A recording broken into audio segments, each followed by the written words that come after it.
मैं रेबल सदानंद पति आज संजीव भट्ट के निवास अहमदाबाद में मेरी भाभी, उनकी पत्नी श्रीमती श्वेता भट्ट और उनके परिवार का अन्य सदस्यगण के साथ आज मौजूद हूं। उस दर्द को आप लोगों के बीच में लाने के लिए, जिस दर्द को ये परिवार लगातार सह रहा है।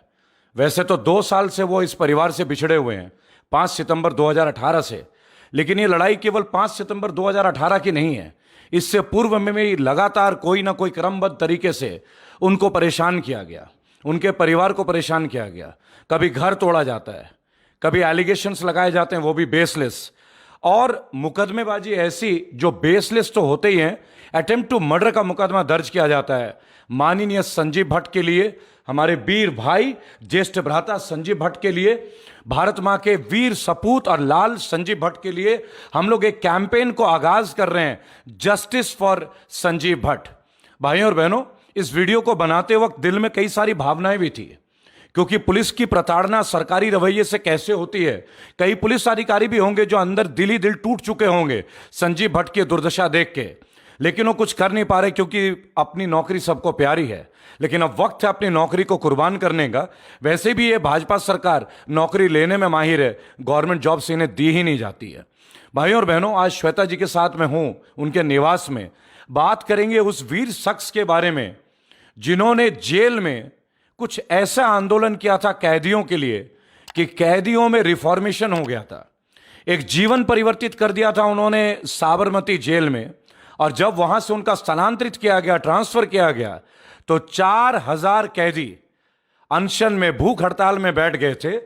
पहली बार क्रिमिनल्स अनशन पे एक पुलिस अधिकारी के लिए। तो आप अंदाजा लगा सकते हैं 4000 लोगों में मानसिक तौर पे और दिल के तौर पे उन्होंने क्या अमिट छाप छोड़ा था कि क्रिमिनल्स अपने क्राइम की दुनिया को भूल के उनके दिए हुए मार्ग पे, संजीव भट्ट द्वारा दिखाए गए मार्ग पे चलने को तैयार हुए और अनशन पे रहे। लेकिन आज वही संजीव भट्ट हम लोगों के बीच यहां नहीं है, इस घर में नहीं है। इस घर की दीवारें उन्हें ढूंढती हैं, और श्वेता भट्ट उनकी धर्मपत्नी और इस देश की वीर वीरांगना जो एक लड़ाई लड़ रही है पूरे सिस्टम के खिलाफ, और अगर देखा जाए तो बीजेपी गवर्नेंस के खिलाफ।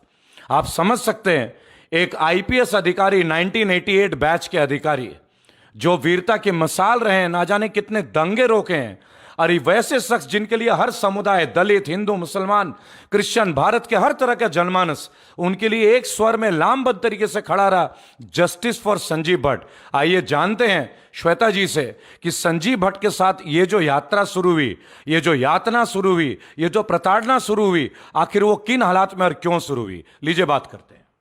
नमस्कार मैडम, आपका स्वागत है। Thank you. ये 5 सितंबर से शुरू हुई 2018 जी। सुबह 8 बजे जी। लगभग 40-50 पुलिस वाले घर को घेर लेते हैं। आपके इसी निवास को? ये इसी निवास को जी। और पूरे घर में, मेरे बेडरूम तक के अंदर आ गए थे।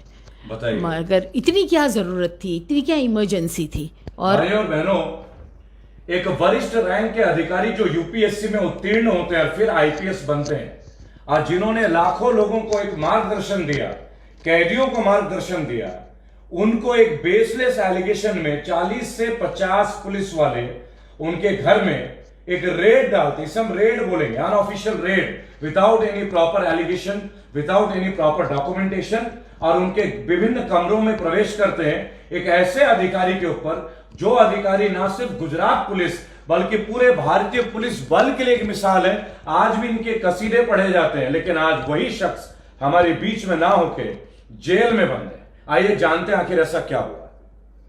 आज तक मुझे किसी को बताना नहीं पड़ा है कि मेरे हस्बैंड इनोसेंट है, मेरे हस्बैंड सच्चे हैं, मेरे हस्बैंड ऑनेस्ट है। हर एक लोग, छोटे से छोटा बच्चा, लाखों लोग उनके फॉलोवर्स हैं, सब ये जानते हैं। और सभी इंटरव्यू में मेरे पास ये एक प्रश्न आता है कि मैम, आपको लगता है कि आपको गुजरात में न्याय मिलेगा? कितना बड़ा क्वेश्चन है, कितना बड़ा प्रश्न है भाइयों और बहनों। गुजरात 2013-14 के जब चुनाव हुए थे, माननीय प्रधानमंत्री मोदी जी ने यहीं से आगाज किया था, भाई और बहनों, गुजरात मॉडल। आइए गुजरात मॉडल की सच्ची तस्वीर देखिए। इस देश का सच्चा सपूत, एक वीर सिपाही, एक जाबाज शेर, क्रिमिनल्स के लिए एक शेर की तरह जो घातक थे, आज स्वयं पिंजरे में बंद है। यह है गुजरात मॉडल। ये है गुजरात मॉडल। मैंने एक वीडियो में बहुत दिन पहले बोला था, अगर आपको याद हो, जब मैंने ये सफर शुरू किया था आप लोगों के बीच, देखो देखो कौन आया, ये मेरा लिखा हुआ है, आप सर्च कर लीजिएगा गूगल पे। देखो देखो कौन आया, गुजरात का शेर आया, 56 इंच का सीना देखा, देखा शेर की चाल, कमाल करते हो मोदी मियां, आज हम पे भौंक रहा है नेपाल, आज हम पे भौंक रहा है नेपाल। अपने पड़ोसी आपसे संभाले नहीं गए, ना पाकिस्तान संभला, ना श्रीलंका संभला, चीन को तो खैर आप क्या संभालोगे, आप चीन के ऐप बदल रहे हैं, वो हमारे मैप्स बदल रहे हैं, राइट। आप श्रीलंका नहीं संभाल पाए, नेपाल भी कूद पड़ा, लेकिन आप अपने देश के एक वीर सपूत जो इस सिस्टम के साथ लड़ रहे थे, इस देश को क्राइम फ्री बनाने के लिए जो अपना योगदान दे रहे थे, उनको आपने सलाखों में पहुंचाया। क्यों पहुंचाया, किस एफिडेविट की वजह से पहुंचाया, ऐसा कौन सा मुकदमा है जिससे आपको डर लगता है माननीय प्रधानमंत्री मोदी जी, और ऐसे कौन से अधिकारी और जज हैं जो वक्त वक्त पे ट्रांसफर होते रहे, जो माननीय गृह मंत्री को बेल देते रहे और पता नहीं वो आज किन पदों पे चले गए, इनके तो हम चर्चा करेंगे। लेकिन आइए जानते हैं संजीव भट्ट के ऊपर मुकदमा आखिर क्यों। 2011 में संजीव भट्ट ने एफिडेविट फाइल करी। 2011 में 11 जी, सुबह 11 बजे फाइल होती है, शाम के 4 बजे से हमारे साथ ये सब शुरू हो व्हाट जाता अ है। कोइंसिडेंस। 2011 सन 2011 30 अक्टूबर 30 अक्टूबर संजीव भट्ट अपना एफिडेविट देते हैं, अपना शपथ पत्र देते हैं कोर्ट में 11 बजे, और 4 बजे पुलिस की एक पूरी बटालियन घुस पड़ती है उनके इसी निवास में, जिस निवास में मैं उनकी धर्मपत्नी श्रीमती श्वेता भट्ट के साथ बैठा हूं। आगामी जर्नी में हमारे साथ हमारी देश की बहादुर बेटी आकाशी भट्ट भी हमारे बीच होंगी। मैं उनको आग्रह करूंगा वो भी मंच पे आए, क्योंकि उनका आना हमारे लिए बहुत महत्वपूर्ण है। इस देश के तमाम लोग जो इस वीडियो को देख रहे हैं वो देखें और सीखें, वो अवश्य सीखें, वो जाने कि जब घर में युद्ध होता है, ये एक गृह युद्ध है। अपने ही राज्य में एक पुलिस का वरिष्ठ अधिकारी सच्चाई को प्रमाण के लिए लड़ रहा है, जो सच्चाई में उनकी कहीं नाम भी नहीं है, जहां एलिगेशन उनका नाम भी नहीं है, जहां पे पोस्टमार्टम रिपोर्ट में कहीं उनके खिलाफ कुछ नहीं है, फिर भी देश का वह जांबाज ऑफिसर आज सलाखों के पीछे। आकाशी जी आप हमें ज्वाइन कीजिए प्लीज, आइए, और अपनी माता के साथ। आपकी मदर बहुत वीर औरत हैं, बहुत हिम्मत मिलती है मुझे। और बता देना चाहूंगा आकाशी जी जो है वो डॉक्टरी के प्रोफेशन में है, मेडिकल फील्ड से हैं, और आज आप कोरोना काल में देख सकते हैं कि डॉक्टर हमारे लिए जीवन दान का कार्य करते हैं। लेकिन जिस घर में बच्चे पढ़ रहे होते हैं और उस घर में अब मुख्य आय का स्रोत और शक्ति का स्रोत और पारिवारिक सौहार्द का स्रोत अगर उनके पिता जेल में होते हैं, तो कितने कष्टों के सहारे वो अपनी पढ़ाई अपने माता जी को संभालते हैं। कैसा रहा उनका ये सफर, आइए जानते हैं उनसे, बताएं। ये बात मैं हमेशा बोलती हूँ जी कि हम एक बहुत ही स्ट्रांग इंसान की बहुत ही स्ट्रांग फैमिली है। जी जितने भी कष्ट, this is a dark period, we are जी। गोइंग थ्रू डिफिकल्ट टाइम्स, मगर ना तो डैड टूटेंगे ना तो हम टूटेंगे। And this is a fight, we will fight strong, we will fight to the finish. And अंत में हमेशा no matter how invincible a tyrant seems, in the end they always fall. What a nice statement. आप ये बात गौर कीजिएगा, बहुत सारे तानाशाह आए, हिटलर मुसोलिनी, क्या हुआ?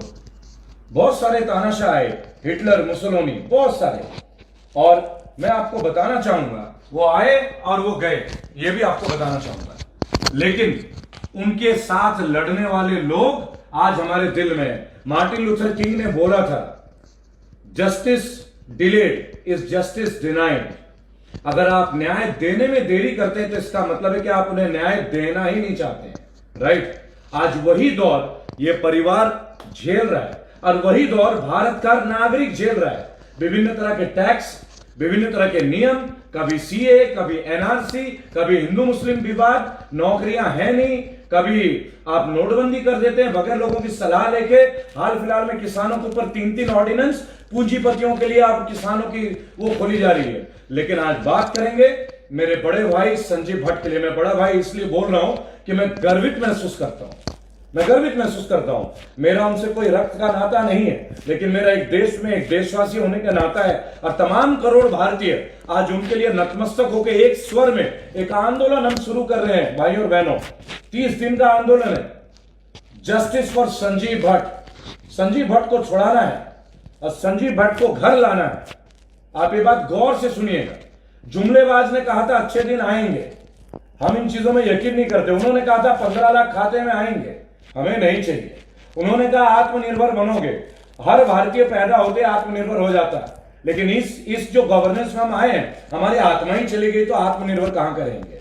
आपने देखा मजदूर भाइयों के साथ क्या हुआ, फौजों की पेंशन खत्म हो गई, आंगनवाड़ी लोगों की सैलरी खत्म हो गई, लोगों को निकाला जा रहा है, रेलवे प्राइवेटाइज हो रहा है, और देश का एक वीर सपूत पुलिस सर्विसेज भारत को जो अंदरूनी तौर पे दुश्मनों से रोकता है, आंतरिक क्रिमिनल से रोकता है, सुरक्षा प्रणाली के एक सबसे अहम हिस्सा मेरे माननीय ज्येष्ठ भ्राता संजीव भट्ट जी आज सलाखों में, और इसमें कहीं ना कहीं हम सब जिम्मेदार, मैं भी जिम्मेदार, और मैं अपनी जिम्मेदारी लेता हूं। इसलिए परसों में दिल्ली था, आज मैं अहमदाबाद हूं, अब सूरत, गुजरात, मुंबई, मैं उद्धव ठाकरे जी से भी मिलने जा रहा हूं आपकी जानकारी के लिए, तो वहां भी जा रहा हूं उनसे संपर्क करने, ममता बनर्जी के पास भी जा रहा हूं, तमाम राजनीतिक दलों के पास जा रहा हूं और उनसे विनम्र निवेदन करूंगा, और जरूरत पड़े तो उनके सामने आके खड़ा होऊंगा कि आपने अपने राजनीतिक जीवन में जो भी किया हो, एक निर्दोष और एक निर्भीक और सच्चे देशभक्त को बाहर करना आप सब राजनीतिक पार्टियों की जिम्मेदारी है। आप एक पद पे गरिमा है, पद का एक कद है। आइए इस व्यक्ति को हम बाहर देखें, ये जो काल कोठरी और पिंजरे में बंद है, इसे खुले वातावरण में विचरण करने का मौका दे। इनकी जो आजादी छीनी गई है, उस परिवार की जो आजादी छीनी गई है, इनके चेहरे में जो शिकन है, आइए उन लकीरों को दूर करें भाई और बहन। ये लकीर अब दूर करने का दौर है। इन्होंने बोला 30 अक्टूबर 2011 एफिडेविट आप लोगों ने कहा कि दिया गया था, और उसी शाम को पुलिस वाले आए। उसके बाद क्या हुआ बताएं। बस उसी दिन से सभी केसेस जो ए समरी रिपोर्ट हो गई थी, केसेस बंद हो चुके थे। कितने पुराने केस थे ये? 30 साल पुराना। 30 साल, अरे बंद भी हो गए थे। बंद हो, ए समरी रिपोर्ट हो गया था, पूरा इन्वेस्टिगेशन हो गया था, सीआईडी क्राइम ने इन्वेस्टिगेट करके बता भी दिया था कि इनमें ये लोगों का कोई हाथ नहीं है, संजीव भट्ट का कोई बिल्कुल भी नहीं है, because they were never arrested by him, they were never in his custody, he never ever interrogated them. ना कोई डॉक्टर रिपोर्ट, ना पोस्टमार्टम रिपोर्ट, ना इंटरनल एक्सटर्नल इंजरी, ना उन लोगों ने खुद कंप्लेन की हो मैजिस्ट्रेट के सामने जब उनको पेश किया गया, कुछ भी बहनों, पीड़ित जो भी व्यक्ति रहा हो, उनके परिवार की कोई स्टेटमेंट नहीं, पोस्टमार्टम रिपोर्ट में कोई उल्लंघन नहीं, किसी तरह का कोई एलिगेशन नहीं, कोई बर्डन ऑफ प्रूफ नहीं रहा, केसेस क्लोज थे कोर्ट के स्टेटस से। आखिर किस तरीके के एक राजनीतिक द्वेष के कारण, चूंकि संजीव भट्ट जी ने एक एफिडेविट जमा किया था 30 अक्टूबर सन 2011, और वह एफिडेविट सीधे सीधे व्यक्तिगत तौर पे संबंधित था हमारे देश के माननीय प्रधानमंत्री नरेंद्र मोदी जी के अगेंस्ट। वो एफिडेविट शायद बहुत बड़ा एक रोल प्ले करती, और केंद्र की सरकार में बीजेपी आते ही उन्हीं मुकदमों को फिर से खुलवा देती है। शायद यही सच है। yes.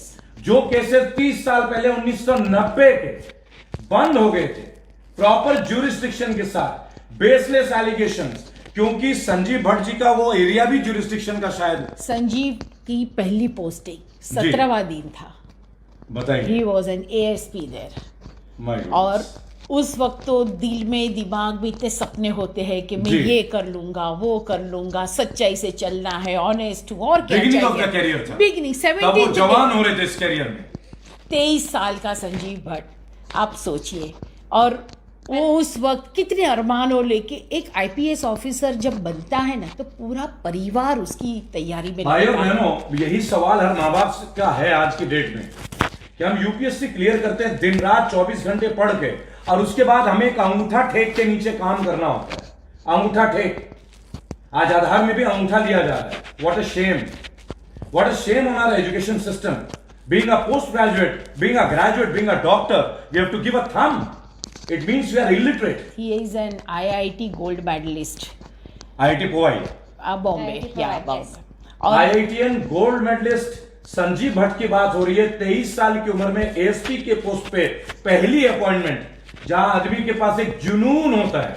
आप जानते हैं, जब NDA, जब UPSC, जब PCSD, जब HJS हम क्लियर करते हैं, हमारा ब्लड जो है वो 100 गुना ज्यादा पंप करता है। We have to do something. Actual patriotism. शहीद भगत सिंह 23 साल की उम्र में शहीद हो गए थे, आपकी जानकारी के लिए। ये 30 अक्टूबर 1990 की बात है, जब अडवाणी जी ने रथ यात्रा निकाली थी। उस वक्त पूरे देश में दंगे हुए थे। ये उन दंगों की बात है। रथ यात्रा अयोध्या मुहिम के दौर वो काला दौर जिसने देश को विभाजित किया, जिसमें देश की अखंडता को पराजित किया। भाई और बहनों, कोई स्पीच नहीं है, कोई पेपर नहीं है, डॉक्यूमेंटेड नहीं है, अंदरूनी आवाज है एक साधारण भारतीय की, एक बागी की, रेबल की आवाज है। और आप ये सोचें, हमारे साथ हमारी बेटी आकाशी भट्ट है। क्या एज होगी आपकी? 30। She is a doctor. और लास्ट ये 10 साल इनके पिताजी के साथ जो भी ये घटनाएं घटी हैं, from 20s to in the beginning of early 30, आप समझते हैं डॉक्टरी की पढ़ाई 4.5 साल 5 साल, फिर बाद उसके आगे एजुकेशन, कितना इफेक्ट पड़ता है एक बच्चे को। But I am so grateful to God, ईश्वर की कृपा कि आपने पढ़ाई अच्छे से की और आप एक निर्भीक लड़की हैं। और हमारे देश की लड़की को निर्भीक होना चाहिए। पहली बात है, एक वीर मां की बेटी है श्वेता भट्ट जी जो है। एक्चुअली कंगना रनौत जी, अगर आप ये वीडियो देख रही है तो थोड़ी शर्म आनी चाहिए आपको। आप बहुत बड़ी बड़ी बातें करती हैं, आपका ऑफिस टूट गया, हल्ला मच गया, बीएमसी ने तोड़ दिया, वो तो सरकारी है। इनके लिए आप कहां मणिकर्णिका नहीं बन पाएंगे, आप पर्दे पे तलवार चलाएंगी यूं और ब्लड शेड होगा। आइए ना, इनकी लड़ाई लड़ते हैं। ये आपकी बहन नहीं है क्या? ये पीड़ित परिवार आपकी माता नहीं है क्या कंगना जी? और बीजेपी के तमाम लोग, आप 22 श्रेणी की सुरक्षा आप किन्हें देते हैं? कंगना रनौत जैसे एक मल्टी मिलियनियर को। और यह परिवार जो पिछले इतने सालों से सदमे में है, इनको सुप्रीम कोर्ट ने भी वाइस सिक्योरिटी देने के लिए आपको आदेश किया था। आपने धीरे धीरे सारी सिक्योरिटी वापस ले ली। आज जब मैं इनके घर में आया, एक फॉर्मर आईपीएस ऑफिसर जिनका अपना सैलरी तक रोका हुआ है 10 साल तक, कभी आपने सोचा इनका परिवार का लालन पोषण कैसे होगा? आप सोचिए, एक 23 इयर्स ऑफ एज में 23 साल की उम्र में आईपीएस अपना बिगिन करता है कैरियर का, तो उसे तोहफा क्या मिलता है? आडवाणी जी का रथ यात्रा। और मेरे बीजेपी के प्रिय साथियों, एक बात याद रखिएगा, मैं वो आडवाणी जी का रथ यात्रा की बात कर रहा हूं। आज आडवाणी जी भी पिक्चर में नहीं है, पिक्चर अभी बाकी है, पिक्चर अभी बाकी है। अभी नवजोत सिंह सिद्धू भी नहीं है, अभी शत्रुघ्न सिन्हा भी नहीं है, अभी यशवंत सिंह भी नहीं है, अभी ना जाने कौन कौन नहीं रहेंगे। वो दिन दूर नहीं जब भारतीय भी नहीं रहेंगे, हम गिनी पिग्स कहलाएंगे। इनके राज में हम एनिमल्स बन रहे हैं। हम साधारण आदमी और मजदूरों की बात करते हैं जो सड़क पे कोरोना काल में मर रहा है। यहां वो परिवार है जो आईपीएस परिवार से संबंधित रखता है, यूपीएससी परिवार से संबंधित रखता है, आईआईटी गोल्ड मेडलिस्ट मुंबई से संजीव भट्ट भाई और बहनों। लेकिन हम ये गलती करते हैं, हम संजीव भट्ट जैसे वीर व्यक्ति के लिए वीडियो देख के चुप रहते हैं। आइए रेबल के साथ 1 महीने तक यह आंदोलन देश के हर शहरों में हम बकायदा बैनर्स, बकायदा बोर्ड लगाएंगे। कौन कौन से टीवी चैनल है, कब तक आप आंखें बंद करके बेशर्मों की तरह भागेंगे? रविश कुमार जी, विनम्र निवेदन, बड़े भाई आप हैं तो लगता है कि मीडिया जीवित है। विशाल जी, आप हैं तो लगता है मीडिया जीवित है। कृपया करके इस परिवार की न्यूज को लाएं। क्या आपकी नैतिक जिम्मेदारी नहीं बनती?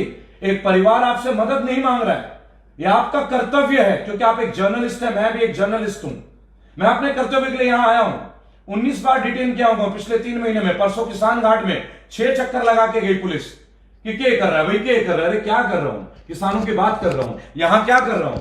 अपनी भाभी के लिए बात कर रहा हूं, अपनी बेटी के लिए बात कर रहा हूं, अपने बड़े भाई के लिए बात कर रहा हूं। कौन करेगा? हर भारतीय को करना पड़ेगा।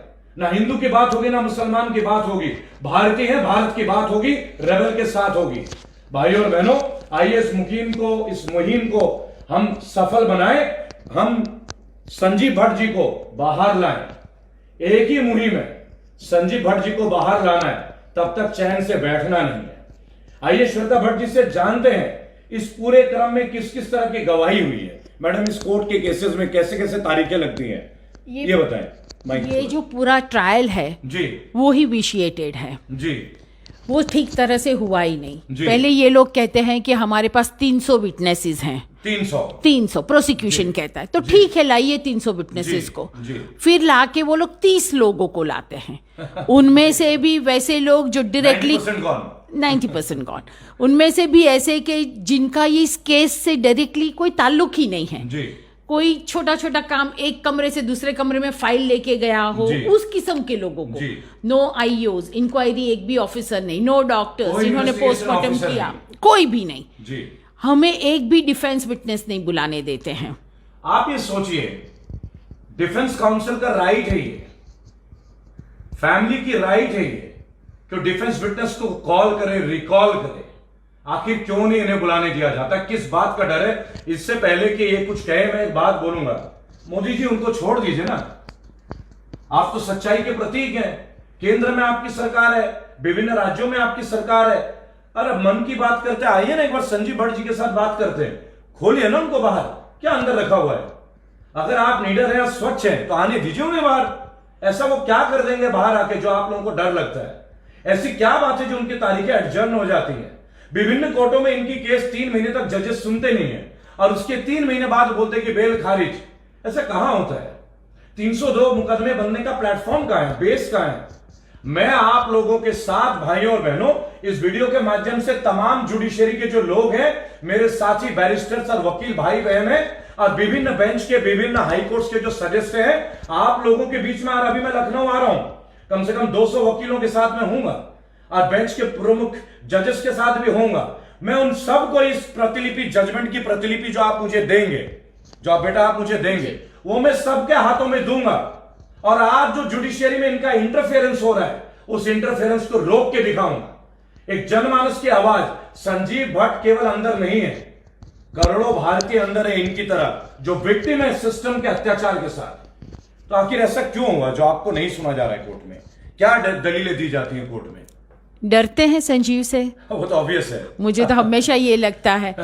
और ये लोग समझते हैं कि एक संजीव भट्ट अंदर चले जाएंगे तो ये सब खत्म हो जाएगा या तो कोई बोलेगा नहीं, मगर जिस तरह के वो अफसर रहे हैं, मुझे लगता है कि 1 लाख संजीव भट्ट और खड़े हो जाएंगे। क्या बात। आप देखिए, अगर कोई आवाज उठाए तो वो देशद्रोही, अगर सच्चाई की बात करें तो अर्बन नक्सलिस्ट। अब नक्सलिज्म नहीं रहा, अब अर्बन नक्सलिज्म हो गया। जैसा अर्बन लेटर एक ऐप है, बहुत जल्दी गवर्नमेंट जो भी सरकार के खिलाफ बोले, उनको, आपने देखा होगा योगी आदित्यनाथ ने एसएसबी का गठन कर दिया, बगैर वारंट उठा लो जी, किसी को भी अरेस्ट कर लो, डिटेन कर लो, रखो 4-5 दिन। ये तो माननीय हाईकोर्ट ने तुरंत तक टिप्पणी की है कि भाई जुडिशरी कुछ नहीं होता क्या, बगैर वारंट के, बगैर कोर्ट का, कोर्ट को बाईपास कर दोगे क्या? बाईपास तो सबको कर रहे हैं, लेकिन आज संजीव भट्ट जी के लिए क्यों डर लगता है? संजीव भट्ट से आखिर ऐसा क्या राज है जो संजीव भट्ट से आपको भय लगता है? सच्चाई कभी ना कभी तो आएगी। जिन्होंने आडवाणी जी की जगह छीनी है, उनकी जगह भी कभी छीनी जाएगी भाई और बहनों। Nothing is permanent in the world. इस दुनिया में कुछ भी परमानेंट नहीं है। गीता में यह भी लिखा गया है, जो भी भक्त हिंदुत्व के पाठ इस बीजेपी और इनके लोगों से सुनते हैं, आप एक बात ध्यान रखिएगा, परिवर्तन ही संसार का नियम है। ये गीता सार है, ये गीता में बोला गया। तो जिस तरह आडवाणी जी को पलट दिया गया, वो दिन आएंगे जब मोदी जी भी पलटे जाएंगे, जब आपके दिए गए पॉलिसीज में, लेकिन उसके बाद शायद बीजेपी हाशिए में होगी। आज हम लोग हाशिए में, लेकिन हम हिम्मत नहीं हारे, ये परिवार हिम्मत नहीं हारा। आपको सुना होगा, आकाशी जी ने एक बात बोला कि टायरेंट कुछ भी कर ले, हम अपने पद से डगमगाने वाले नहीं है। क्या हौसला है! यही हौसला हर घर में होना चाहिए। जो पोस्टर कैंपेन हम शुरू कर रहे हैं, इसी हफ्ते 30 दिन तक चलेगा। नवरात्र मत मनाइए दिवाली, मत मनाइए ईद। आइए देश के निर्भीक और एक सच्चे सुपूत को बाहर निकालें। आइए देश के लिए अपना योगदान दें। आइए, जिस दिन कैंडल मार्च की बात होगी, देश के प्रमुख शहरों में आपको बताया जाएगा, विभिन्न चैनलों के माध्यम से, फेसबुक के माध्यम से, आपको हर जगह। WhatsApp number 8800092747। मैं रिपीट करूंगा, रेबल सदानंद पति का व्हाट्सएप नंबर 8800092747। जितने भी अलग अलग एनजीओ है, संगठन है जो आज हमारे साथ हैं, सबको वो तारीख बताई जाएगी जिस तारीख से हम ये पोस्टर अभियान और कैंडल मार्च शुरू करेंगे कानूनन, ताकि हम पे कोई मुकदमा ना लगा सके। देश के कोने कोने में एक ही दिन इन्होंने थाली बजवाई थी, इन्होंने दिए जलवाए थे 9 मिनट में कि इतनी गर्मी उत्पन्न होगी, कोरोना भाग जाएगा। तो अब 9000 थे अब 20 लाख पार हैं। तो आप समझ सकते हैं इनका स्ट्रैटेजी क्या है। इन्होंने डिजीज को भी माइथोलॉजी में कन्वर्ट कर दिया है, वहां भी धर्म से जोड़ दिया। कम से कम विज्ञान को तो छोड़ देते, नहीं माना। आइए संजीव भट्ट के लिए एक हो, बुलंद होकर अपनी आवाज करें। और आप मुझे ये बताएं, सुप्रीम कोर्ट में भी शायद आप जाती हैं जी, अब जाएंगे सुप्रीम कोर्ट में। और मैं ये कहना चाहूँगी कि हर एक लोगों को कोर्ट में बहुत आस्था होती है, क्योंकि वो अल्टीमेट डेस्टिनेशन होता है। हर एक लोग को लगता है कि कहीं ना कहीं हमसे इनजस्टिस हो गया, मगर सुप्रीम कोर्ट में तो हमें पक्का जस्टिस मिलेगा। तो मेरी यही दरख्वास्त है कि प्लीज़ हमें मायूस मत कीजिएगा, और हम जब भी सुप्रीम कोर्ट जाए तो हमें न्याय मिले, जस्टिस मिले। देखिए, जस्टिस तो हर हाल में लेके रहेंगे, इस बार हमें लेना होगा, क्योंकि nothing is being gifted and granted in this world for any citizen, specifically when you are in India. आज भारत को लोग अलग नजरिए से देख रहे हैं। एक अलग नजरिया बीजेपी की मीडिया सेल दिखाती है, भारत वहां पहुंच गया है, भारत रोड पे पहुंच गया है। बेहतर है आप अपने आंखें खोल लें। 2 करोड़ नौकरी की बात थी, 18 करोड़ नौकरी जा चुकी। एनटीपीसी के जो बच्चों ने फॉर्म भरे उनकी ज्वाइनिंग लेटर नहीं आई। आरपीएफ, रेलवे वाले निजीकरण कर दिए गए। अडानी जी के नाम का ट्रेन चल रहा है, लेबर और मजदूर के लिए ट्रेन नहीं चलती। 500 रुपए मजदूर को दिए जाते हैं। इस देश में ना मजदूर सुरक्षित है, ना एक आईपीएस रैंक कैडर का निर्भीक और सच्चा देशभक्त सुरक्षित है। आइए संजीव भट्ट के लिए एकत्रित हो, अपने लिए एकत्रित हो। मुद्दा संजीव भट्ट नहीं है, यह भी मैं अगेन आपको बोल दूं। लाखों संजीव भट्ट है जो जेल में, लेकिन ये वो व्यक्ति है जो लाखों करोड़ों को प्रेरित करते रहे, कैदियों को प्रेरित करते रहे, क्रिमिनल्स को ये सच्चे राह में लेकर आए। भाई और बहनों, एक मुहिम, एक शाम संजीव भट्ट के नाम, और वो शाम 30 दिन की शाम संजीव भट्ट के नाम। आइए इस मुहिम को सफल बनाएं और इस परिवार को न्याय दिलाएं। माननीय न्यायपालिका से मेरा अनुग्रह है और विभिन्न टीवी चैनलों को मैं दोबारा आग्रह करूंगा, विनम्र निवेदन करूंगा। रविश जी, अभिसार जी, अंजना जी और सुधीर चौधरी जी, आपसे भी एक बार कर ही देता हूं। Arnab, I don't want a video footage from you, you are not a person worthy to be addressed, तो मैं आपको एड्रेस नहीं करता। लेकिन अभिसार जी, रविश जी, जब आप जैसे लोग इस मुद्दे को ले आएंगे तो हमारी आस्था आपके प्रति बनी रहेगी। इस वक्त देश आपको बहुत आशा की निगाहों से देख रहा है। जय हिंद, जय भारत। आप लोगों का थैंक यू।